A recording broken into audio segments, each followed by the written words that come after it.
Efforts are increasing to make sure as many people as possible can enjoy the outdoors. At a celebration of Vermont's outdoor recreation sector at the State House this month, Kelly Brush urged a focus on accessibility. Brush, who uses a wheelchair and just loves to ski, bike, and golf, founded the Kelly Brush Foundation after she suffered a life-changing spinal cord injury in a collegiate ski race. The foundation empowers people with spinal cord injuries to stay active and engaged in their communities. It provides grants to help people buy adaptive sports equipment and offers scholarships to camps to support adaptive sports experiences. I am so grateful that we live in a state that values outdoor recreation and understands the importance, the physical, the mental, the emotional, the social benefits of being active and wants to bring that to everybody regardless of disability, especially for those people who often are even more isolated in their lives. Analysts say Vermont's outdoor recreation offerings bring $2.1 billion in spending into the state annually, and advocates like Brush insist making more spaces available to people with disabilities would only help Vermont grow its reputation as an outdoor destination. We spoke more about the push for inclusive sports and recreation with the executive director of Vermont Adaptive. Last year, the nonprofit provided nearly 3,700 winter outings and more than 1,600 summer outings to adults and kids with a wide range of disabilities, all to boost their self-confidence and independence. We like to think at Vermont Adaptive whole body health is the best benefit, whether you're there for physical health reasons or just for your mental health, whole wellness. You know, why not think of it that way, as it's good for everybody to be outside.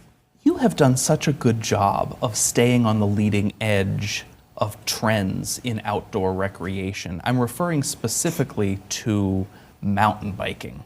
That sector has just taken off in recent years. I want you to kind of focus on just looking ahead of you. The more the trails are modified to have more wider access for different types of bikes, everybody enjoys them. Everybody benefits from those trail modifications. So the more work we can do to make every place a little bit better functioning, more welcoming towards everybody, and have the variety of the trail networks where there's things for beginners to get entry-level access to trail sports and bikes and things like that.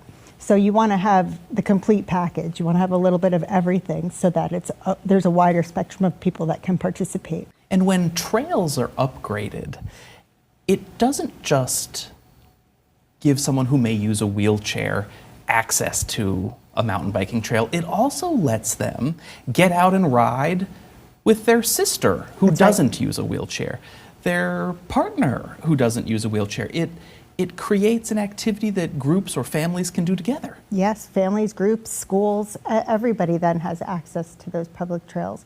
In Vermont, we're unique in that our whole persona is that we're outdoor recreation, right? It's the lifeblood of the state.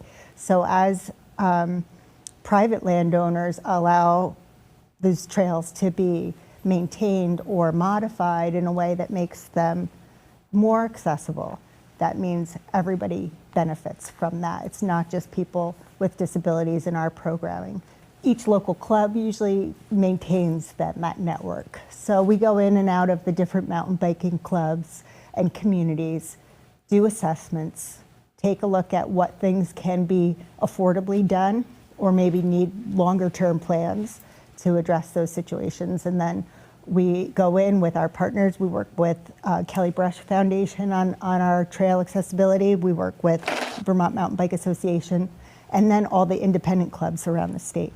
So those partnerships then are what is the foundation of a complete kind of trifecta of ways to make everything better for everybody. This is not a political question. It's really just a statement of fact that this is a challenging time for inclusion work. Major companies around the country have rolled back their DEI initiatives. The White House has rolled back DEI initiatives at the federal level. Vermont Adaptive is all about inclusion. Yeah. So that said, how are you navigating this new atmosphere around inclusion? Interesting question and super relevant to the here and now. But Vermont Adaptive's been around for almost 40 years now. So when you look at what we have done, inclusion wasn't popular back in the day. Inclusion became equity, inclusion, diversity. Those became more popular in only maybe the last 10 years. Super relevant, part of people's business plans, goals that included everybody. What we've been doing, providing access, instruction to sports and recreational activities, we're doing it because we believe everybody should have those same privileges to the outdoors. We're advocates for the outdoors, and we're advocates for the different populations of people that we serve, but we don't pick and choose who they are. And we, so it could be the populations of our veterans, it could be kids with autism, it could be people who have spinal cord injuries. There's such a variety of different athletes that we work with. We kind of consider everybody in all those different populations. So we're not advocating for one particular piece of inclusion or equity as it applies to a basic human need. We're advocating for whole health wellness and having the same access to the outdoors that everybody has. So in that scope of things, we're just going to continue doing what we have been doing and hopefully making our state a more welcoming place for everybody. That means more tourists coming here to Vermont.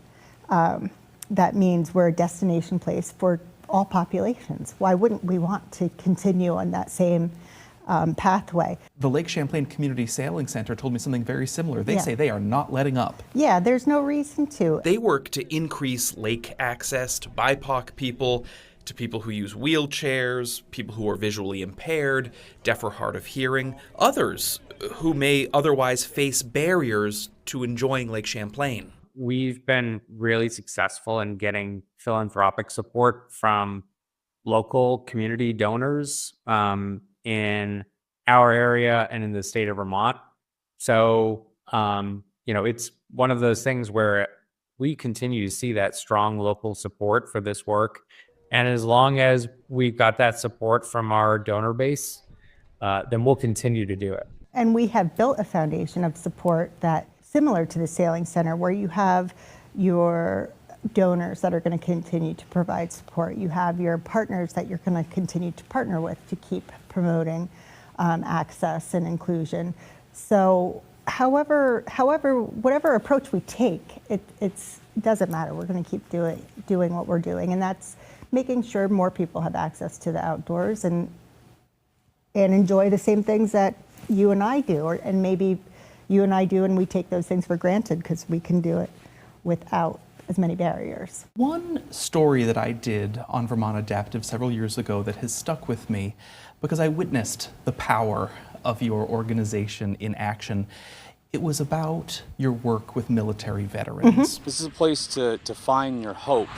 Who may have invisible and visible challenges, whether it's through a traumatic brain injury or limb loss or PTSD. I really witnessed veterans making new connections, new bonds, enjoying themselves. It was impressive to see. That is probably one of the most holistic things you can see at Vermont Adaptive when people are redeveloping their community and their sense of self and belonging. Our veterans program is run by Misha Pemble-Belkin, and he's a veteran himself. Sometimes you don't reintegrate back into society. His methodology is very sincere, and like he says, he just wants to help his peers and reconnect and reestablish them to their community. And you wouldn't know who may have a disability as far as a traumatic brain injury or something like that, but we just kind of treat everybody the same way when they come to Vermont Adaptive. I really want to give a shout out to your volunteers because you could not do this work without them, literally. You have hundreds of volunteers, right? We do. We have over 400 active volunteers. A majority of those folks volunteer with us in the winter. It takes a big investment from our volunteers to become trained and up to speed and to feel really comfortable. And you might spend a few years becoming a lead instructor. But the time commitment isn't a lot. We don't ask for like a certain number of days that people get involved. So once you fill out an application on our website and start to participate in the trainings, it's kind of a natural progression that you kind of can just follow along, and first you're an assistant, then maybe you become a lead instructor. Maybe you never want to be a lead instructor, and that's okay too. So we have volunteers in all of those different categories, but that's why we need so many, because you're gonna find where you're best suited and where you're most comfortable and where you feel the most passion. Well, I'm so grateful to you for the work you do. I have every confidence that you have made Vermont a better place to live and certainly to play. Thank you. It's not me. You know, I appreciate the appreciation, but it's not me. It's our volunteers. It's the rest of our staff at Vermont Adaptive. They're the folks that are doing the things day to day. And those are the folks that are interacting with our athletes and making sure all those experiences are the best ones possible for everybody. So it's a lot of teamwork, and a lot of people's generosity and talents and strengths are the reason for that. The executive director said people with disabilities who participate in sports tend to build skills that are transferable to careers, like problem solving. If you'd like to learn more about the organizations we spoke with, or maybe get involved as a volunteer, here's a list of the websites for Vermont Adaptive, the Lake Champlain Community Sailing Center, and the Kelly Brush Foundation.